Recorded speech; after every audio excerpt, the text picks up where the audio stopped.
Hi viewers, welcome to Bhaskar area. ఈ రోజు ఉన్నటువంటి ముఖ్యమైన విద్య మరియు ఉద్యోగ సంబంధిత సమాచారంలోకి వెళ్తే ఏపీ మెగా డిఎస్సి దరఖాస్తు ప్రక్రియ అనేది కొనసాగుతోంది.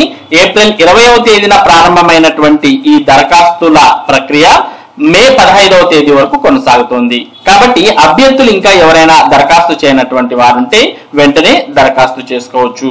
మరి చాలా మంది అభ్యర్థులు సర్టిఫికెట్స్ అప్లోడ్ చేయడంలో ఇబ్బందులు ఎదుర్కొంటున్నారు అనే విషయాన్ని గుర్తించినటువంటి ప్రభుత్వం మరి సర్టిఫికెట్స్ అప్లోడ్ అనేది ఆప్షనల్ చేయడం జరిగింది. అంటే తప్పనిసరిగా అప్లోడ్ చేయాల్సిన అవసరం లేదు. కాకపోతే సర్టిఫికెట్ వెరిఫికేషన్ అప్పటికల్లా మరి ఒరిజినల్ సర్టిఫికెట్ సిద్ధం చేసుకుని సర్టిఫికెట్ వెరిఫికేషన్ లో సమర్పించాల్సిన అవసరం ఉంటుంది అనే విషయాన్ని ప్రభుత్వం తెలియజేసింది. అలాగే పర్సెంటేజెస్ ను కూడా మరి 40% తగ్గించడం జరిగింది. దీనికి సంబంధించినటువంటి పూర్తి సమాచారాన్ని మనం ఇక్కడ చూస్తూ ఉన్నాం. మెగా డిఎస్సిలో ధ్రువపత్రాల అప్లోడ్ ఐచ్ఛికమే.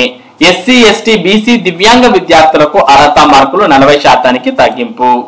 మెగా డిఎస్సికి దరఖాస్తు చేసేటప్పుడు విద్యార్థి ధ్రువపత్రాల అప్లోడ్ ఐచ్ఛికమేనని విద్యా ఐటీ శాఖల మంత్రి నారా లోకేష్ ఎక్స్ వేదికగా తెలిపారు. సర్టిఫికెట్ల తనిఖీ సమయంలో మాత్రం ఒరిజినల్ ధ్రువపత్రాలను సమర్పించాలని అభ్యర్థులకు సూచించారు. డిఎస్సికి దరఖాస్తు చేసే సమయంలోనే ధ్రువపత్రాలను అప్లోడ్ చేయాలని నోటిఫికేషన్ లో పేర్కొనగా అప్లోడ్ చేయడంలో అనేక ఇబ్బందులు ఎదురవుతున్నట్లు అభ్యర్థులు పలుమార్లు విన్నవించారు. వీటిని పరిశీలించిన తర్వాత ఆ నిబంధనను ఐచ్ఛికంగా మార్చినట్లు లోకేష్ తెలిపారు.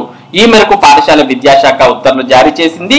దీంతో పాటు ఎస్సీ, ఎస్టీ, బీసీ, దివ్యాంగ అభ్యర్థులకు అర్హత మార్కులను 5% తగ్గిస్తూ మరో ఉత్తర్వును ఇచ్చింది. నోటిఫికేషన్ సమయంలో 45% కనీస మార్కులుగా పేర్కొనగా వీటిని 40%కి తగ్గించింది. ఎస్సీ, ఎస్టీ, బీసీ, దివ్యాంగ విద్యార్థులకు బీఈడీ చేసేందుకు డిగ్రీలో 40% మార్కులే అర్హతగా నిర్ణయించారు. గతేడాది జూన్ టెట్ లోను వీరికి అర్హత మార్కులు 40%గా పెట్టారు. వీరు డిఎస్సికి అర్హత మార్కులను తగ్గించాలని కోరగా ప్రభుత్వం దానికి అనుగుణంగా స్పందించింది. కాబట్టి మెగా డిఎస్సికి దరఖాస్తు చేసే అభ్యర్థులు మరి సర్టిఫికెట్స్ కంపల్సరీగా అప్లోడ్ చేయాలి అనేదైతే లేదు. అలాగే మరి పర్సెంటేజెస్ ను కూడా 40%కి తగ్గించడాన్ని మనం చూస్తూ ఉన్నాం. ఇక మరోపక్క సిఐడిలో హోంగార్డ్ పోస్టుల భర్తీకి నోటిఫికేషన్ విడుదలైంది. మే 15 వరకు దరఖాస్తుల స్వీకరణ. రాష్ట్ర సిఐడి విభాగంలో 28 హోంగార్డ్ల పోస్టుల భర్తీకి నోటిఫికేషన్ విడుదలైంది. ఆసక్తి కలిగిన అభ్యర్థులు మే 1 నుంచి 15వ తేదీలోగా దరఖాస్తు చేసుకోవాలని సిఐడి విభాగాధిపతి రవిశంకర్ అయ్యన్నార్ చెప్పారు. Director general of police crime investigation department, Andhra Pradesh, AP police head quarters, Mangalagiri 522503 చిరునామాకు నేరుగా లేదా రిజిస్టర్ పోస్టులో దరఖాస్తులు సమర్పించవచ్చని సూచించారు. పూర్తి వివరాలకు 9440700860 నంబర్ను సంప్రదించాలని సోమవారం ఓ ప్రకటనలో తెలిపారు. మరి దీనికి దరఖాస్తు చేసుకోవడానికి అర్హతలివే. ఏపీకి చెందిన వారై ఉండాలి. వయోపరిమితి 18 నుంచి 50 ఏళ్ల మధ్య. 2025 మే 1 నాటికి 18 నుంచి 50 ఏళ్ల మధ్య ఉండాలి. ఎత్తు పురుషులైతే 160 సెంటీమీటర్లు, మహిళలైతే 150 సెంటీమీటర్లు. ఎస్టీ మహిళా అభ్యర్థులకు 5 సెంటీమీటర్లు మినహాయింపు ఉంటుంది. మరి ఈ ఎత్తున్నటువంటి వారు దరఖాస్తు చేసుకోవచ్చు. ఇక కనీస విద్యార్హత intermediate, BTech, MCA, BCA, BSc computers చదివిన వారికి ప్రాధాన్యం ఉంటుంది. కంప్యూటర్ నైపుణ్యాలు, డ్రైవింగ్ లైసెన్స్ కలిగి ఉన్నటువంటి వారికి మరి దీనికి దరఖాస్తు చేసుకునేందుకు అర్హత ఉన్నట్టుగా మనం పరిగణించవచ్చు. ఇక ఎంపిక ప్రక్రియ ఎలా ఉంటుంది అంటే ధ్రువపత్రాల పరిశీలనతో పాటు శారీరక కొలతల పరీక్ష, కంప్యూటర్, టైపింగ్, డ్రైవింగ్ నైపుణ్యాలపై పరీక్ష ఉంటుంది. ఎంపికైన అభ్యర్థులకు రోజుకు 710 రూపాయల చొప్పున డ్యూటీ అలవెన్స్ చెల్లిస్తారు. కాబట్టి ఎవరైనా కానీ మరి ఈ హోంగార్డ్ సిఐడిలో హోంగార్డ్ పోస్టులకు దరఖాస్తు చేసుకోవాలి అనుకుంటే ఈ మే 15వ తేదీలోపు దరఖాస్తు చేసుకోవచ్చు. మనం ఇప్పుడు చెప్పినటువంటి అర్హతలు ఉండి ఆసక్తి ఉన్నట్టయితే మరి వెంటనే దరఖాస్తు చేసుకోవచ్చు. ఇక నీట్ యూజీ 2025 నిర్వహణపై కేంద్ర ప్రభుత్వం అప్రమత్తమైంది. లాస్ట్ ఇయర్ మరి యూజీ నీట్ పరీక్షల్లో చాలా రకాలైనటువంటి అనుమానాలు తలెత్తడంతో ఈసారి పకడ్బందీగా నిర్వహించాలని ప్రభుత్వం భావిస్తోంది. కలెక్టర్లు, ఎస్పీలతో అధికారుల వరుస భేటీలు. వైద్య విద్యా కోర్సుల్లో ప్రవేశాల కోసం నిర్వహించే నీట్ యూజీ 2025కు కేంద్ర విద్యాశాఖ ముమ్మర కసరత్తు చేస్తోంది. గతేడాది నీట్ ప్రశ్నాపత్రం లీకేజీ, అవకతవకల ఆరోపణలతో తీవ్ర దుమారం నెలకొనడంతో ఈసారి పరీక్షలను పకడ్బందీగా నిర్వహించేందుకు ఏర్పాట్లు చేస్తోంది. మే 4న దేశవ్యాప్తంగా 550 నగరాల్లో 5,000కు పైగా కేంద్రాల్లో నీట్ యూజీ జరగనున్న విషయం తెలిసిందే. ఈ పరీక్షలు సజావుగా పారదర్శకంగా నిర్వహించేందుకు అన్ని రాష్ట్రాలు, కేంద్ర పాలిత ప్రాంతాలు ఉన్నతాధికారులతో వరుస సమావేశాలు నిర్వహిస్తూ లాజిస్టిక్స్, భద్రత వంటి కీలక అంశాలపై చర్చిస్తూ అందరినీ సంసిద్ధం చేస్తున్నారు.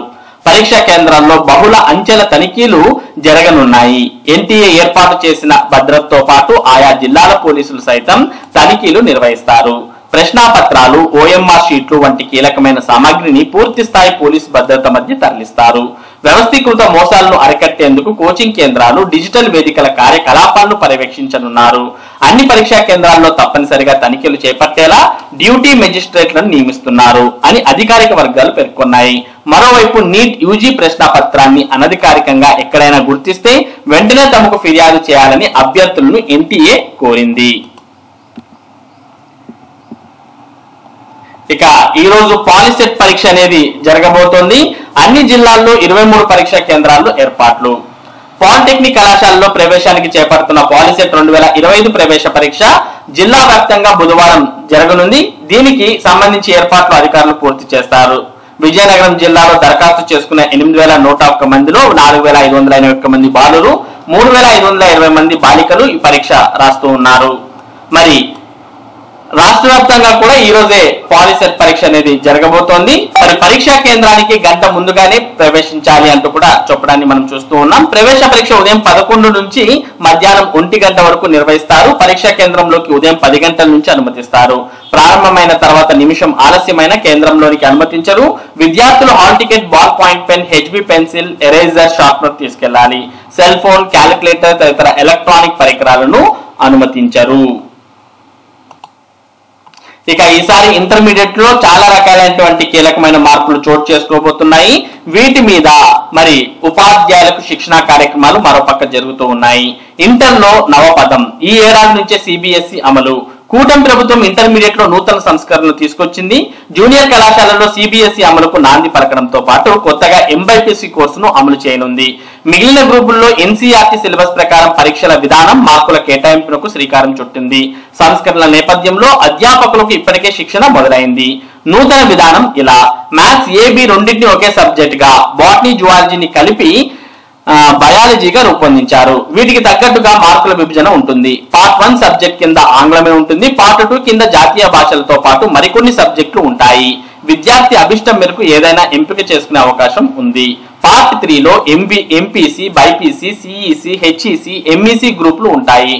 నూతన విధానంలో ఎంపీసీ విద్యార్థి అదనంగా బయాలజీ, బైపీసీ వారు గణితం ఎంచుకోవచ్చు. పార్ట్ 1, 2, 3 సబ్జెక్టులలో వచ్చిన మార్కులనే పరిగణిస్తారు. అదనపు సబ్జెక్ట్ మార్కులు ఇందులో కలపరు. కనీసం 35 మార్కులు వస్తే ఉత్తీర్ణత సాధించినట్లు, ఉత్తీర్ణులు కాకపోయినా ధృవపత్రం ఇస్తారు.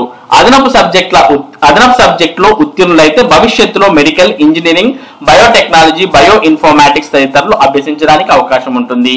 విద్యార్థి నీట్ ఏపీ, ఈఏపీ సెట్ కు దరఖాస్తు చేసుకునే వెసులుబాటు ఉంటుంది. అధ్యాపకులకు శిక్షణ. సిబిఎస్ఈ సిలబస్ బోధనపై అధ్యాపకులకు ఆన్లైన్ లో నిపుణులు శిక్షణ ఇస్తున్నారు. ఆయా కళాశాలల్లో అధ్యాపకులు తరగతి గదుల్లో ఉన్న ఐఓవి ప్యానెల్స్ ద్వారా తర్ఫీదు పొందుతున్నారు. ఖచ్చితంగా పాల్గొనాలి. ఇంటర్మీడియట్ లో రాష్ట్ర ప్రభుత్వం తీసుకొచ్చిన మార్పులపై అధ్యాపకులకు శిక్షణ ఇస్తున్నాం. అధ్యాపకులు ఖచ్చితంగా పాల్గొని అవగాహన పెంచుకోవాలి. అనంతరం విద్యార్థులకు వివరించాలి అంటూ పేర్కొనడం జరిగింది. ఇక కాంట్రాక్ట్ ఉద్యోగుల పదవీ కాలం మరో ఏడాది పొడిగింపు. రాష్ట్ర ప్రభుత్వ శాఖల్లో పనిచేస్తున్న కాంట్రాక్ట్ ఉద్యోగుల పదవీ కాలాన్ని మరో ఏడాదికి పొడిగిస్తూ రాష్ట్ర ప్రభుత్వం నిర్ణయం తీసుకుంది. ఈ మేరకు ఆర్థిక శాఖ మంగళవారం ఉత్తర్వులు జారీ చేసింది. వాస్తవానికి గత నెల మార్చి 31తోనే వారి కాంట్రాక్ట్ కాలం పూర్తి కావడం గమనార్హం. రాష్ట్రంలోని వివిధ శాఖల్లో, శాఖాధిపతుల కార్యాలయాల్లో, జిల్లాల్లో పనిచేస్తున్న కాంట్రాక్ట్ ఉద్యోగులను వచ్చే ఏడాది మార్చి 31 వరకు కొనసాగించేందుకు నిర్ణయించారు. ఈ మేరకు రాష్ట్ర జిల్లా స్థాయి అధికారులు అవసరమైన చర్యలు తీసుకోవాలని ఆర్థిక శాఖ స్పష్టం చేసింది. మరి ఇవి ఈ రోజు ఉన్నటువంటి ముఖ్యమైన విద్య మరియు ఉద్యోగ సంబంధిత సమాచారం. ఇటువంటి ముఖ్యమైన సమాచారం ఎప్పటికప్పుడు తెలుసుకోవడానికి మన భాస్కర్స్ ఏరియా యూట్యూబ్ ఛానల్ కు సబ్స్క్రైబ్ అవ్వండి. అలాగే ఈ వీడియోని లైక్ చేసి షేర్ చేయండి. Thank you for watching this video.